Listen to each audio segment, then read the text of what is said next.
Yvonne Chart, sophomore women's foil fencer here at Northwestern. Yvonne, you're fencing for Northwestern, but you also represent Team GB.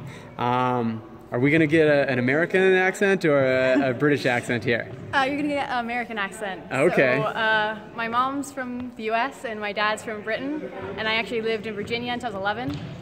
So I never really lost that American accent from when I lived in the States. But let's see how quickly you can transition that accent into the other side of the pond.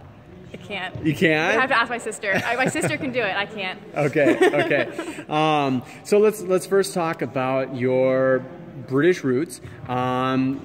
As mentioned, you still represent Team GB. You just aged out of juniors, but this weekend you'll be representing your country in Cancun at the first Women's Foil World Cup of the season.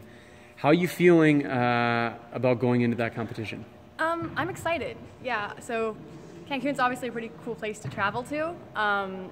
And I went last year and I maybe didn't perform quite as well as I was hoping. So hopefully this year, a little more experience under my belt, I can perform to the best of my ability and get a good first competition of the year in, leading into a good season. What things did you do with your fencing and your training over this past year to kind of go into this weekend more confident? So really what I've been working on is just relaxing into my fencing. A lot of times I notice in my fence I'm very nervous and very tense, so I'm just trying to enjoy it more and be more relaxed and be more creative on the strip. And what are some ways that you're doing that and also like training or conditioning your mind and body to kind of get to that more relaxed state? So a lot of it is more mental than physical for me. Basically every day I come to training and it's always in the back of my mind, no matter what I'm planning to work on that day, I'm always trying to be relaxed. No matter if I'm going to work on flicks or I'm going to work on second intention. If I'm not doing it when I'm relaxed, it's not worth doing. So that's all, for the past maybe 6 months, that's always been in the back of my mind whenever I come in. So.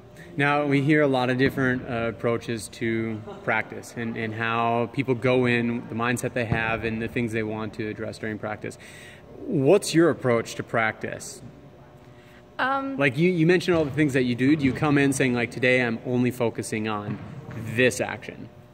So I try to have a goal for each practice. So for example, I've been working on flicks recently, but I do find sometimes, especially if I'm having a rough day at practice, I will deviate from that and just try and get something maybe simpler to work. So footwork, make sure my footwork is small and neat. But I tend to pick something and work on that for a whole week or maybe 2 weeks if I'm finding it more difficult. Yeah, so I do try and focus on one thing at practice. Sometimes it's more difficult than others, but yeah, that's how I try and approach it. And as a sophomore here at Northwestern, you've had an opportunity to get one NCAA season under your belt. And how has that shaped kind of your approach to this season and approaching it not just in those like 1 or 2 week increments, but as the season progresses and nears March? How do you anticipate kind of bringing that all together so that you're at your best in March? So I think the biggest change for me from last year to this year would be that my goals have changed. Last year I wasn't really sure how I would fit into the whole US fencing scene or how I would fit into a Western team.